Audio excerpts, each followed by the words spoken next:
بسم اللہ الرحمن الرحیم۔ السلام علیکم معزز طلبہ کرام، آپ سب کیسے ہیں؟ آج ہم نور الانوار کے سبق نمبر 86 کو پڑھیں گے،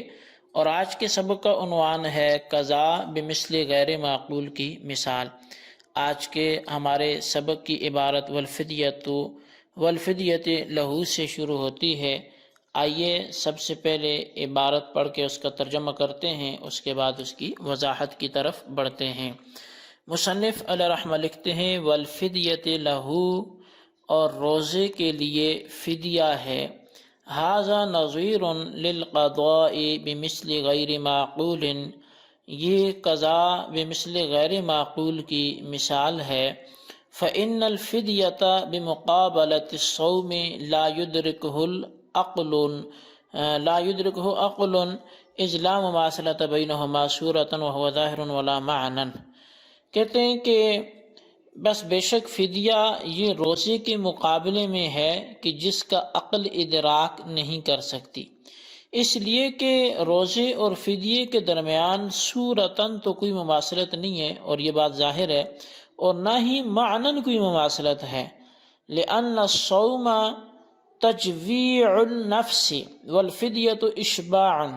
اس لیے کہ روزہ نفس کو بھوکا رکھنے کا نام ہے، جبکہ فدیہ شکم سیر ہونے کا نام ہے۔ وَهَذِهِ الْفِدْيَةُ لِكُلِّ يَوْمٍ هُوَ نِصْفُ صَاعٍ مِّن بُرٍّ أَوْ دَقِيقِهِ أَوْ سَوِيقِهِ أَوْ زَبِيبٍ أَوْ صَاعٍ مِّن تَمْرٍ أَوْ شَعِيرٍ لِلشَّيْخِ الْفَانِيِّ الَّذِي يَعْجِزُ عَنِ الصَّوْمِ۔ اور یہ جو فدیہ ہے یہ ہر دن کا نصف سا گندم یا گندم کا آٹا یا اس کے جو اور یا یہ خشک انگور یا پھر ایک سا یہ کھجوریں یا ایک سا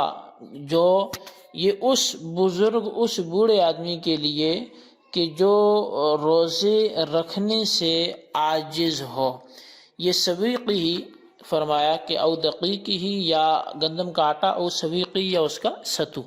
اس کے ستو ہوں، تو یہ آدھے آدھی سا، اور آگے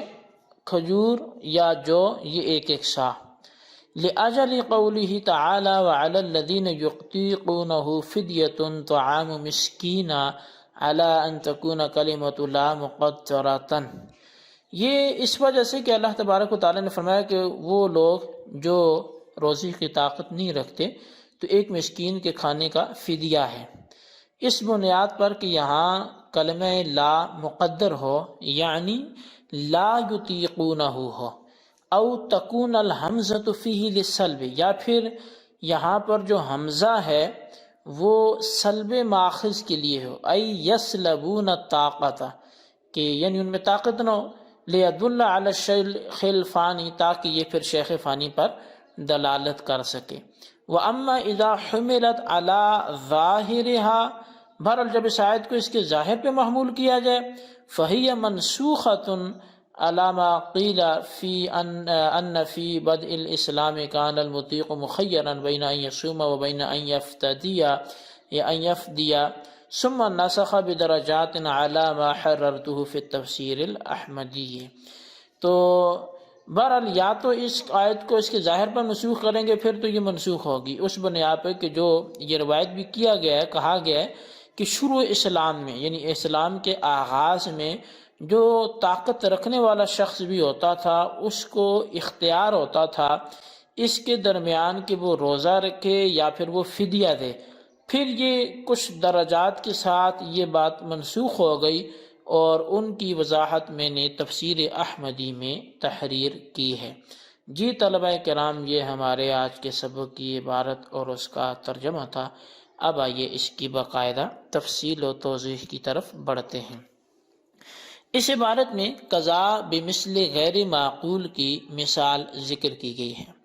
چنانچہ فرمایا کہ روزہ نہ رکھ کر ایک روزے کے عوض ایک فدیہ دینا، یہ قضا بمثل غیر معقول کی مثال ہے۔ روزے کے عوض فدیہ مثل غیر معقول اس لیے ہے کہ روزے کے مقابلے میں فدیہ ایسی چیز ہے جس کا ادراک عقل نہیں کر سکتی، کیونکہ روزے اور فدیے کے درمیان نہ تو صورتاً مماثلت ہے اور نہ معنن مماثلت ہے۔ صورتاً مماثلت کا نہ ہونا تو ظاہر ہے، اور معنن مماثلت اس لیے نہیں کہ روزے کے معنی ہیں نفس کو بھوکا رکھنا، بھوک پیٹ کی ہو یا شرمگاہ کی ہو، اور بھوک متعارف ہو یا بھوک بمعنی پیاس ہو، بہرحال نفس کو مطلقاً بھوکا رکھنے کا نام روزہ ہے۔ اور یہ فدیہ کے معنی ہیں، اگر ان کو دیکھا جائے تو وہ شکم سیر کرنا، کسی کو کھلا دینا، اور چونکہ نفس کو بھوکا رکھنے اور نفس کو شکم سیر کرنے، یہ ان کے درمیان تو تضاد ہے، اس لیے ان دونوں کے درمیان کوئی مماثلت نہیں ہوگی۔ تو صاحب نور الانوار کہتے ہیں کہ شیخ فانی اور اس بوڑھے شخص کے لیے جو روزہ رکھنے سے عاجز اور مجبور ہو، فدیے کی مقدار یہ ہے کہ ہر روز ایک مسکین کو آدھا سا گندم یا اس کا آٹا یا ستو یا خشک انگور یعنی کشمش وغیرہ دے، یا پھر 1 سا کھجوریں یا 1 سا جو دے۔ اور اس کی جو دلیل بیان فرمائی وہ اللہ تبارک و تعالی کے فرمان سے وَعَلَى الَّذِينَ يُطِيقُونَهُ فِدْيَةٌ طَعَامُ مِسْكِينٍ۔ اب یہاں دیکھیں کہ وجہ استدلال کیا ہے کہ آیت میں کلمہ لا مقدر ہے اور تقدیری عبارت وَعَلَى الَّذِينَ يُطِيقُونَهُ نہیں ہوگا، بلکہ یہاں پر یہ لا یطیقون کے الفاظ آ جائیں گے، چونکہ لا یہاں مقدر ہوگا، اور اللہ تبارک و تعالیٰ کے اس طرح کے اس فرمان سے پھر یہ بات سامنے آئے گی کہ وہ جو فدیہ روزہ رکھنے کی طاقت نہ رکھتے ہوں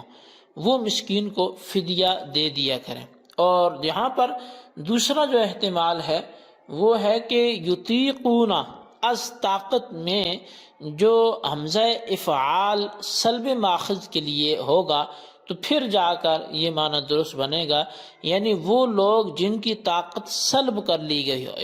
لفظوں میں تو یہ یطیقون رہے گا، لیکن چونکہ حمزہ افعال جو ہے وہ سلب ماخذ کے لیے ہوگا، اس لیے اب معنی بنے گا وہ لوگ جن کی طاقت سلب کر لی گئی ہو وہ روزوں کا فدیہ دے دیے کریں۔ ان دونوں صورتوں میں آیت کا مصداق شیخ فانی ہوگا، کیونکہ شیخ فانی روزہ رکھنے سے عاجز اور مجبور ہوتا ہے، اور اگر یہ آیت اپنے ظاہر پر ہی محمول ہو، یعنی نہ کلمہ لا مقدر مانا جائے نہ حمزہ فعال کو سلب ماخذ کے لیے مانا جائے، تو اس صورت میں آیت منسوخ ہو جائے گی، اور یوں کہا جائے گا کہ ابتدائی اسلام میں روزہ رکھنے کی طاقت کے باوجود اختیار دیا جاتا تھا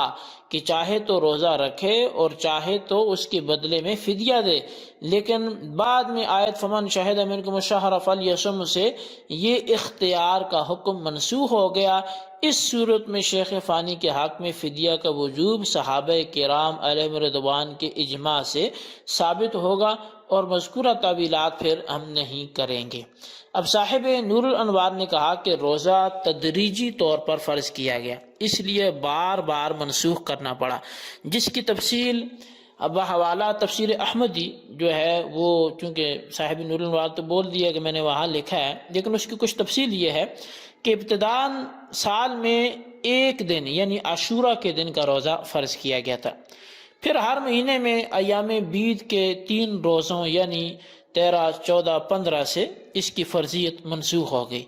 پھر ایام بیض کے روزوں کی فرضیت رمضان کے روزوں سے منسوخ ہو گئی، لیکن رمضان کے روزوں کو اختیار کے ساتھ فرض کیا گیا، یعنی مکلف جی چاہے تو رمضان کا روزہ رکھ لیتا تھا اور جی چاہے تو روزہ نہ رکھ کر ہر روزے کا فدیہ دے دیا کرتا تھا، جیسے کہ وَعَلَى الَّذِينَ يُطِيقُونَهُ فِدْيَةٌ طعام مسکین اپنے ظاہر پر محمول ہونے کی صورت میں اس پر شاہد ہے۔ پھر اللہ تبارک و تعالیٰ نے خبر دی کہ روزہ رکھنے اور فدیہ دینے کا اگرچہ اختیار ہے لیکن روزہ رکھنا بہتر ہے، چنانچہ ارشاد فرمایا کہ وَأَن تَصُومُوا خَيْرٌ لَكُمْ، اگر تم روزہ رکھو تو یہ تمہارے لیے بہتر ہے۔ تو پھر یہ فمن شہد منکم الشہر فلیصم آیت سے یہ اختیار بھی منسوخ ہو گیا اور شب و روز کا روزہ فرض ہو گیا۔ یہ چنانچہ غروب آفتاب کے بعد سے عشاء کی نماز تک کھانے پینے کی اجازت تھی، اس کے بعد اگلے دن کے غروب تک کھانا پینا اور جماع کرنا حرام رہتا تھا۔ پھر اللہ تبارک و تعالیٰ نے فرمایا کہ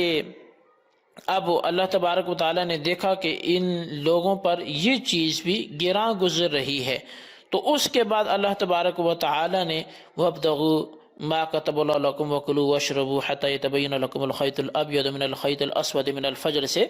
رات کا روزہ منسوخ کر دیا، اور طلوع فجر صادق سے لے کر غروب تک کے لیے روزہ فرض رہا، اور قیامت تک پھر فرض رہے گا، یہ منسوخ نہیں ہوا۔ جی طلبہ کرام، یہ ہمارے آج کے سبق کی نفیس بحث تھی، اس کو آپ خلاصتاً اپنے رجسٹرز پر ضرور نوٹ کریں اور بالخصوص ان سوالات کے جوابات دیں۔ سوال نمبر 1 یہ ہے کہ روزہ رکھنا اور فدیہ دینے میں درمیان تضاد کیسے ہے، ذرا واضح کریں۔ اور سوال نمبر 2 یہ ہے کہ جو صاحب نور الانوار نے تفسیر احمدی میں کچھ بات کی ہے، اس کا کچھ نفیس خلاصہ اپنے الفاظ میں تحریر کریں۔ اللہ تبارک و تعالیٰ سے دعا ہے جو کچھ ہم نے پڑھا سنا اسے یاد رکھنے کی توفیق نصیب فرمائے، آمین بجاہ نبی الامین صلی اللہ علیہ وسلم۔